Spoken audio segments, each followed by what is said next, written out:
welcome. I'm Belle, and today I'll be talking to you guys about how to start teaching private lessons. And obviously, when you start teaching private lessons, you wonder how to have more and more students in order to, build your business.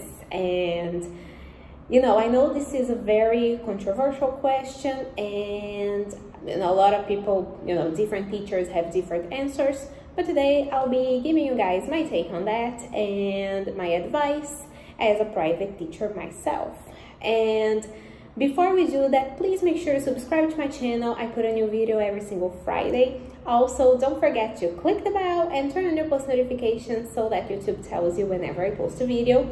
And don't forget to follow me on all my social media. All the links will be in the description down below, especially on Instagram. I post there every single day. So if you want more content about, business and teaching and private lessons and all that stuff, my Instagram and this channel and my social media in general, that's the best place for you to have all this information to stay up to date.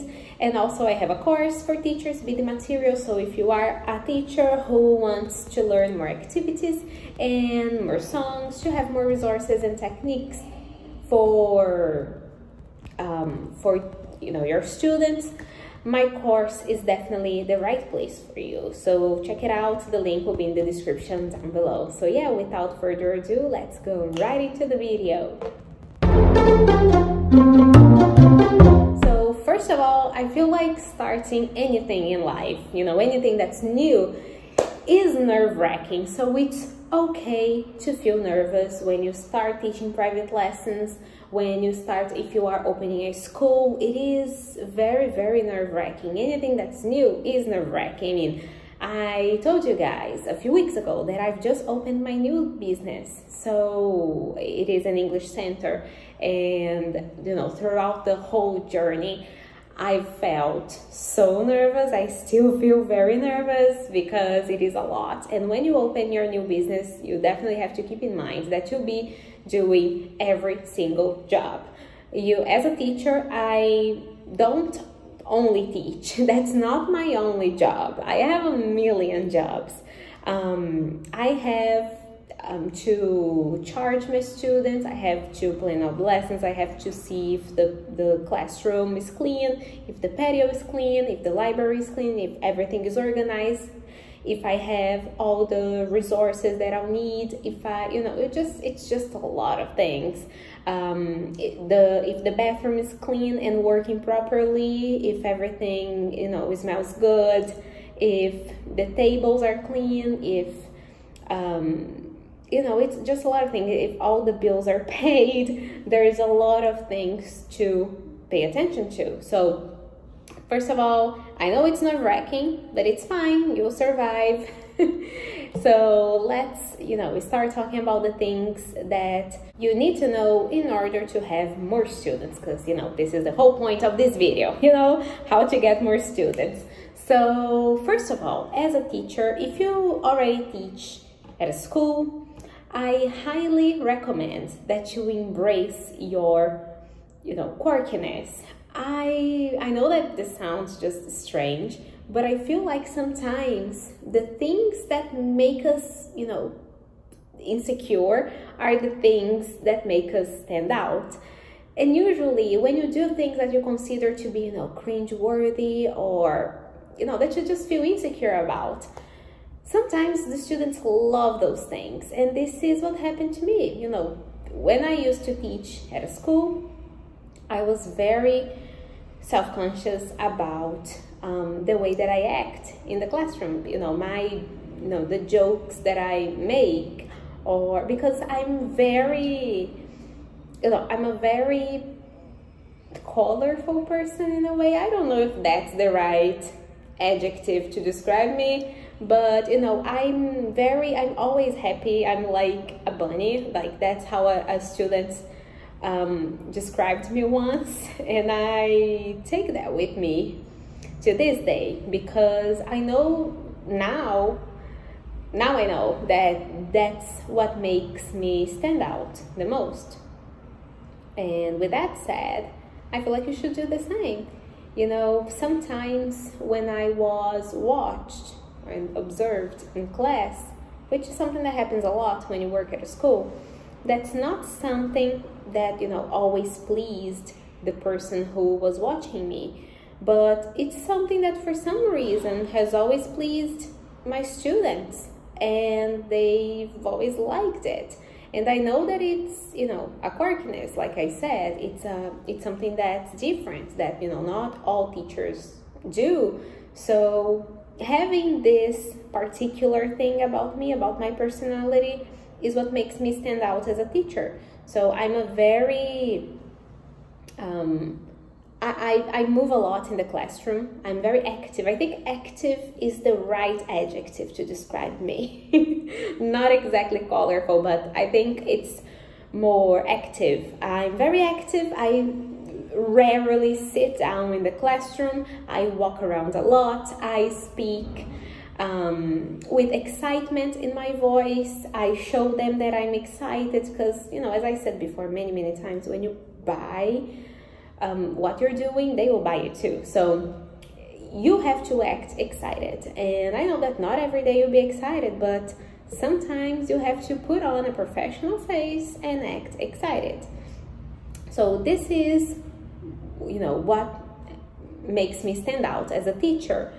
And that's why I've used this in my favor in a way, because, you know, with this characteristic, I feel like this makes my students like me for who I am. I'm not changing who I am. I'm embracing who I am. I feel like when I was working at a school, I was changing who I am, because not everyone liked this way that I acted, you know, always super excited and, you know, moving around a lot and all that stuff. Some people, like some coordinators and stuff, who, you know, watched my lessons in the past, some of them liked, some of them didn't like. So it's a matter of taste, I guess. So if you are a private teacher, you know, the students who will choose to be your students, they will like you for who you are. So there's no reason to change. So my first advice is definitely embrace who you are. So just embrace who you are, be yourself, and, you know, if you have a good time, the students will have a good time too. They don't want a boring teacher. They don't want a teacher who is constantly, you know, annoyed and bored and, you know, who acts serious all the time. At least that's not what my students want from me. So if you are that way, if you act that way, I suggest that you embrace that you embrace who you are in a, you know, in the most positive way possible, and have students who will follow you, because you start, after some time, your students will realize that, oh, this teacher is very different and doesn't act like, you know, every single teacher in the world. So I will recommend my teacher to another person that I know. So this starts, you know, a snowball effect in a way, because your student will recommend you to other students. So that leads me to my second tip, which is don't worry about starting private classes with a lot of students. So a year and a half ago, I started teaching only private lessons. And I left the school where I used to work 2 years ago, I guess. Even, I don't know, maybe a little bit more than 2 years. But about 2 years ago, I quit my old job and I started teaching private classes only. You know this, if you've been here for a while, you know that, you know, before I started teaching private lessons, I decided to stop teaching for a while. I took a hiatus for a while and it was okay. It gave me some time to think about my life, and then this opportunity knocked and I started teaching private lessons to this one student. Yes, when I started, I had one student. That was 2 years ago. No, that was a year and a half ago. Because first I quit 2 years ago, and then I took like a 6-month hiatus. So I took this hiatus in order to you know, collect my thoughts a little bit. And then I started teaching private lessons, and I had this student. It was one student, yes. But the thing is, this student had a wife. And then I had 2 students. It was him and his wife. Then his wife recommended me to a friend, and then I had 3 students. Then my old student, my former student, gave me a call and said, "Oh, Isabel, are you teaching private lessons? I would love to have private lessons with you." And I said, "Yes, I am." And they were like, "Okay, so I would really like to study with you." Then I had 4 students. Then, the cousin of this student had a child who wanted to have private lessons. So I had 5 students. So it's a snowball effect. It's like a domino effect, I guess. So it's a never-ending cycle. Your students who love you and who follow you and who, you know, like you for who you are and who appreciate your characteristics, your singularities, they will recommend you to people who they know that would always appreciate those singularities too. So with that in mind, don't worry about starting with just one student. It's fine. If you are a little unsure about it, I always recommend this. Don't quit your job first. Okay, like I did. Don't do it like I did. Don't follow my example when it comes to that. Because when I quit my job, I didn't know that I was going to become a private teacher. I had absolutely no idea. I had another plan in mind, but everything went... no, it's not that things went downhill, because, you know, the other plan worked out as well, but